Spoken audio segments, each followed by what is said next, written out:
Salut tout le monde, j'espère que vous allez bien. Aujourd'hui on va se retrouver pour la vidéo résultat de Money in the Bank 2015. Je vais pas perdre de temps, je vais attaquer directement le show. Donc ça se tenait à Columbus, Ohio, à la Nationwide Arena. Le thème du pay-per-view pour la 6e année consécutive en cette édition de Money in the Bank. C'est donc Money in the Bank fait par Jim Johnston, qui est un gros compositeur de la WWE qui a fait énormément de thèmes pour eux, que ce soit des pay-per-view ou des thèmes musicaux. C'est d'ailleurs le thème que vous allez entendre en fond derrière ma voix, voilà. Mais j'en ai juste ras-le-bol. Alors je sais que c'est le thème qui colle parfaitement au pay-per-view, mais voilà, changez un petit coup, je sais pas, mettez autre chose, mais voilà, personnellement, je n'en peux plus de ce thème. Bref, alors dans le pré-show, on avait donc un match, on avait King Barrett qui affrontait R-Truth. Je l'ai regardé, juste pour vous dire mon impression. Bon, c'était un match de pré-show, donc il y avait un exceptionnel. Je vais pas m'attarder trop longtemps sur ce match. J'avais pronostiqué une victoire de R-Truth et bah, c'est ce qui s'est passé. Victoire de R-Truth, donc la descente aux enfers continue pour King Barrett. Et son état devient vraiment très préoccupant. Le mec a quand même gagné le King of the Ring. Et là, là on sait pas ce qu'il va devenir, parce que perdre contre R-Truth dans le pré-show de Money in the Bank, je sais pas si vous imaginez à quel point c'est dramatique quand même pour lui. C'est vraiment dommage, parce que c'est moi personnellement un catcheur que j'aime bien. J'ai toujours été fan de lui. Et bah ça me fait chier pour lui. Et j'espère qu'il va remonter la pente. Parce que bah voilà. J'aimerais bien qu'il retourne dans sa gimmick de Bad News Barrett. Car pour moi en tout cas ça lui avait redonné vraiment de la valeur. Et les officiels étaient beaucoup fans, surtout Vince McMahon. Et c'est dommage qu'il fasse plus de Bad News, parce que ça marchait bien auprès du public. Et c'est vraiment dommage. Bref, donc on va commencer la carte donc dans l'ordre. On avait pour commencer le Money in the Bank Ladder Match. Donc je vous rappelle les participants, on avait Sheamus, Roman Reigns, Kofi Kingston, Dolph Ziggler, Neville, Kane et Randy Orton. Le match a duré 20 minutes 50, donc on va arrondir 21 minutes, ce qui en fait une bonne durée pour un Money in the Bank Ladder Match. C'est une durée logique et normale. Qu'est-ce que j'en ai pensé? C'était un bon match. Moi ce qui m'a dérangé au final, c'est que pour moi il n'y a pas eu assez de gros spots en rapport avec les échelles. Il y avait pas mal de gens qui pouvaient s'attendre à vraiment des choses incroyables avec Kofi Kingston et Neville. Et c'est vrai qu'au final ils se sont pas tant servis de ça des échelles. Et ça m'a un petit peu dérangé. On a eu des belles prises. On a notamment eu les deux powerbombs de Roman Reigns sur Kofi Kingston et Neville sur l'échelle dans le coin du ring. On a eu une distribution de RKO de la part de Randy Orton. On a eu des brogue kicks de Sheamus. On a eu le Red Arrow de Neville. Donc on a quand même eu des belles prises. Mais c'est vrai que moi je m'attendais quand même à un petit peu plus de high fly, de grosses prises avec les échelles. Donc un petit peu déçu sur ce côté là. On a également eu le saut du haut de la 3ème corde de Roman Reigns qui a sauté dans le tas. J'ai donné une note de 7,5 sur 10. Dans le sens où c'est pour moi loin d'être le meilleur Money in the Bank de l'histoire. Mais pour moi c'est pas non plus le plus mauvais. Donc voilà. J'aurais mis plus si on avait eu plus de voltige, plus de prise de risque avec les échelles. Donc j'ai mis 7,5 sur 10, ce qui pour moi est une bonne note. Et pour donner le score, enfin le vainqueur, donc à la fin on avait Roman Reigns qui n'avait plus qu'à décrocher la mallette. Et la surprise, la stupeur générale, on a Bray Wyatt qui arrive de nulle part. Surprise, motherfucker. Voilà donc Bray Wyatt qui arrive de nulle part et qui coûte le match en fait à Sheamus, à Roman Reigns, puisqu'il le pousse de l'échelle et ensuite le récupère en lui faisant son sister Abigail. Et là on a Sheamus qui arrive et qui rampe pour aller chercher la mallette. On a finalement Neville qui essaye de l'en empêcher. Finalement Sheamus prend l'avantage sur Neville. Et donc Sheamus devient pour la première fois Mr. Money in the Bank. Encore une fois mon pronostic était bon. Et ça me fait très plaisir. Voilà, ça c'est pour tous les gens qui disaient que le Money in the Bank Ladder Match était prévisible, que ça allait être Roman Reigns. Eh bien non, justement, la WWE n'est pas bête. Je veux dire, tout le monde le savait que Roman Reigns était le grand favori, et ils ont eu les couilles de faire quelque chose que peu de personnes attendaient, et c'est bien. Et c'est d'ailleurs pour ça que j'ai relevé la note finale, puisque c'est vrai que 7,5, je pense que certains vont se demander que c'est peut-être un petit peu trop haut, mais j'ai rajouté des points dans le sens où on a eu de la surprise et un résultat imprévu, inattendu. Donc victoire de Roman Reigns, de Sheamus, apparition de Bray Wyatt, et d'ailleurs on aura Bray Wyatt contre Roman Reigns à Battleground. Ça, en tout cas, faudra pas louper, je pense que ça peut vraiment être un très bon match. Ensuite, on va passer avec le deuxième match de la soirée, c'était pour le titre des Divas, donc on avait Nikki Bella contre Paige. Je vous avais dit dans ma vidéo pronostic que j'attendais pas du tout ce match. J'avais pronostiqué une victoire de Nikki Bella. Le match a duré 11 minutes 18, ce qui est très très long pour un match féminin. C'est très très rare qu'on dépasse les 10 minutes dans le roster principal. À NXT c'est différent, mais dans le roster principal, un match féminin de plus de 10 minutes, c'est très très rare. Personnellement, j'ai trouvé le match plutôt bon, sincèrement, je vais pas vous cacher. J'ai été étonnamment surpris. Je pensais qu'on allait vraiment avoir un match mauvais. Et je vais pas dire que c'était le match de l'année, hein.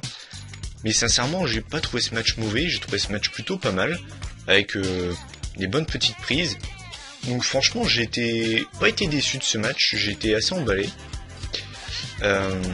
J'ai donné une note de 7 sur 10, ce qui est plutôt une bonne note, hein, pour un match féminin.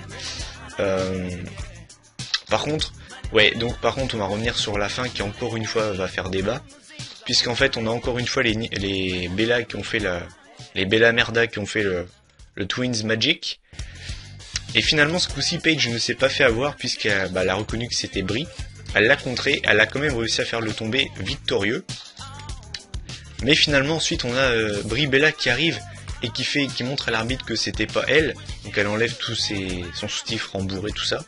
J'ai trouvé d'ailleurs cette scène relativement ridicule et puérile et nulle à chier. Et dans la suite, du coup, Paige se retourne, on a Brie Bella qui lui porte son rack attack. Et conservation de Nikki Bella. Je suis juste saoulé de Nikki Bella, je vais pas revenir sur elle. Je préfère même pas en parler, de toute façon vous connaissez mon point de vue sur elle. Pour moi, elle a rien à faire avec le titre. Elle n'a rien d'une championne.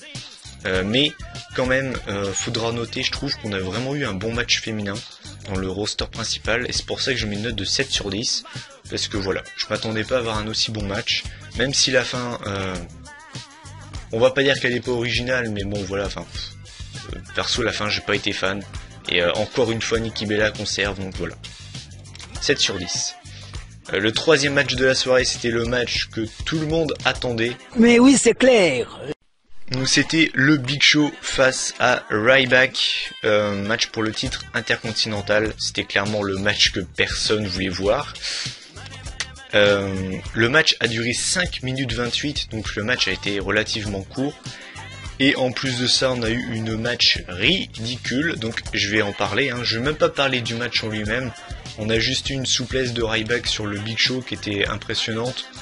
C'est la seule chose qui était vraiment bien du match, le reste voilà quoi. Donc en fait on avait le Miz en fait qui était au bord du ring et qui a intervenu et qui a tapé le Big Show en premier avec son micro avant de faire la même chose avec Ryback. Donc le match se finit par disqualification, victoire du Big Show par disqualification, donc vous le savez, on ne peut pas gagner un titre via disqualification, donc Ryback reste champion, j'ai envie de vous dire heureusement. Donc voilà, je pense que vous connaissez mon point de vue sur les fins de match comme ça en pay-per-view. Je vais pas m'énerver sur ce match, j'en attendais rien. Donc au final, j'ai préféré qu'on ait une fin aussi pourrie dans ce match-là que dans un autre match.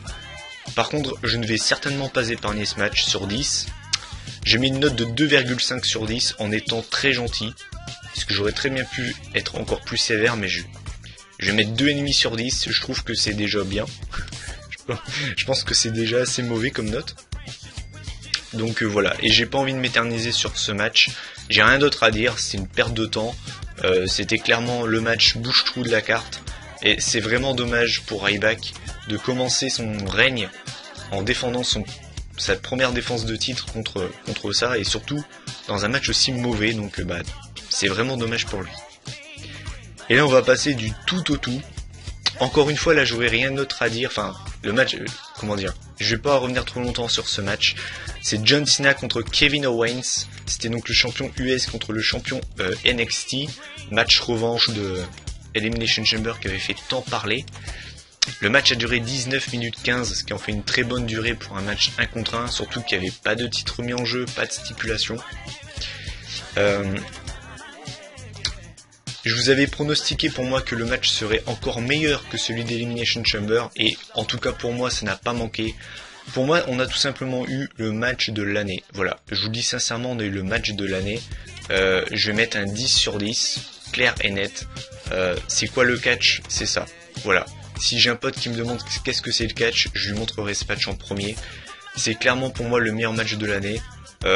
Alors il y avait le triple threat match entre Lesnar, Cena, Rollins que j'avais très aimé. Mais là je vais le mettre au-dessus dans le sens où ils sont que 2, ils sont pas 3. Et sincèrement ils m'ont tenu en haleine du début à la fin. J'étais vraiment captivé à 100% par ce match. J'ai pas quitté l'écran d'une seconde de mes yeux. J'étais à fond dans le match et j'ai pas été déçu. Pour moi c'est clairement le match de l'année. Donc 10 sur 10. À la fin on a John Cena qui veut... oui c'est vrai, comme dire le vainqueur. Victoire de John Cena. Donc c'est ce que j'avais pronostiqué. Donc ça fait un partout. Donc on aura certainement le 3e match à Battleground. Pour le plus grand plaisir des fans de catch, j'ai envie de vous dire.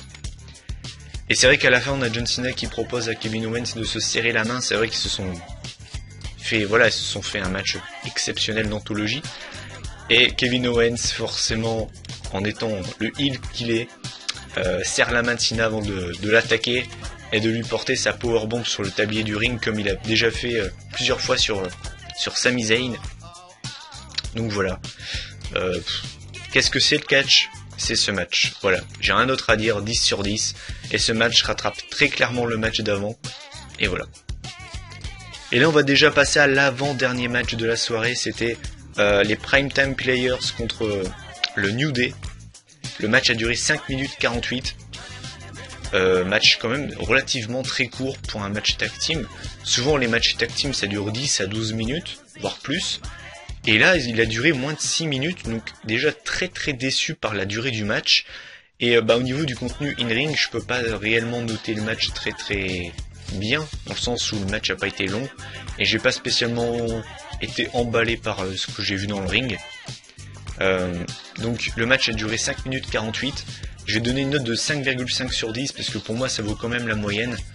Mais voilà, j'ai vraiment mis le 0,5 en plus parce que pour moi ça méritait pas plus. Voilà, c'était vraiment un match qui m'emballait pas plus que ça et qui pour moi aurait pu être meilleur, mais c'est vrai que le match n'a pas été long et bon, voilà. Et quand même à noter le résultat final, victoire des Primetime Players.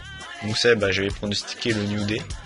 Donc je vais pas dire surpris, pour moi c'était pas improbable que les Primetime Players gagnent, mais je m'attendais pas non plus à les voir champions. Donc j'ai envie de vous dire, let's see what happens. J'aimerais bien d'ailleurs, vu que là on a des champions face, j'aimerais bien que l'équipe Rowan et Harper deviennent les aspirants numéro 1 au titre. C'est une équipe que j'aime beaucoup et qui pour moi a vraiment de la gueule. Et je pense que ces deux-là champions, ça enverrait quand même du lourd. Donc à voir dans les prochaines semaines ce qui va se passer. Je pense qu'il y aura certainement le match retour à Battleground entre les Primetime Players et les New Day. Et puis après je pense qu'il y aura peut-être Rowan et Harper qui vont défier Young et Titus O'Neil. Donc voilà. Et enfin on va passer au main event of the evening. C'était un ladder match pour le WWE World Heavyweight Championships. Seth Rollins contre Dean Ambrose. Le match a duré 35 minutes 40, ce qui en fait le match le plus long de la soirée. Plus long que le Money in the Bank ladder match. Le match a été très long. Un match 1 contre 1, 36 minutes, ladder match ou pas, stipulation ou pas, titre ou pas en jeu. C'est très long, 36 minutes, et franchement bravo à eux. C'était un match marathon. J'ai déjà donné ma note du match, j'ai mis 7,5 sur 10, je vais vous expliquer pourquoi. J'ai trouvé que le match était bon, parce que voilà, si je mets 7,5 c'est que j'ai aimé. Maintenant le truc qui m'a dérangé dans ce match, c'est que je m'attendais à vraiment avoir un énorme spot, un peu comme... je vais vous donner un exemple, Jeff Hardy contre CM Punk à SummerSlam 2009 quand Jeff saute du haut de l'énorme échelle sur Jeff Hardy, sur CM Punk. Je m'attendais à avoir ce style de spot vraiment très très impressionnant. Connaissant en plus Ambrose et Rollins qui nous ont offert des matchs très très bons. On connaît Dean Ambrose et sa folie, on connaît Seth Rollins et son agilité. Je m'attendais vraiment à avoir un énorme spot dans ce match. Et sincèrement, je ne l'ai pas vu. Je ne l'ai pas vu. Et c'est ce qui m'a chagriné, c'est pour ça que j'ai mis 7,5 sur 10. Parce que pour moi, on aurait vraiment pu avoir un match... disons que la durée est bonne, c'est pas la durée qui est remise en cause, pour moi c'est le contenu. Même si franchement le match est bon, je vais pas cracher dans la soupe. On a vraiment eu du très bon catch. Et je vais vous raconter donc la fin qui, c'est vrai, m'a également un petit peu déçu. On avait Dean Ambrose et Seth Rollins en haut de l'échelle, qui se bataillaient pour avoir la ceinture. Et finalement les deux sont tombés en même temps avec la ceinture, sauf qu'en retombant, Seth Rollins a saqué la ceinture et donc Lilian Garcia a annoncé que c'était Seth Rollins qui était champion. Donc encore une fois une fin assez polémique, comme celle de Elimination Chamber. Là on a encore une fin assez controversée. Donc Seth Rollins champion, c'est ce que j'avais pronostiqué. Donc au final au niveau de mes pronostics j'étais plutôt pas mal. Il n'y a que le Big Show Ryback que je me suis trompé à cause du Miz. Et les Primetime Players je me suis trompé également. Mais sinon c'est vrai que plutôt pas mal dans mes pronostics. En tout cas voilà. Donc ça fait une note de 7,5 sur 10. La moyenne générale du pay-per-view est de 6,6 sur 10. Donc ça veut dire que c'est pour moi un bon pay-per-view. Mais sans plus. Faut quand même noter que c'est pour moi, en tout cas le Big Show Ryback, la note du match qui fait vraiment baisser la moyenne du pay-per-view. C'est dommage.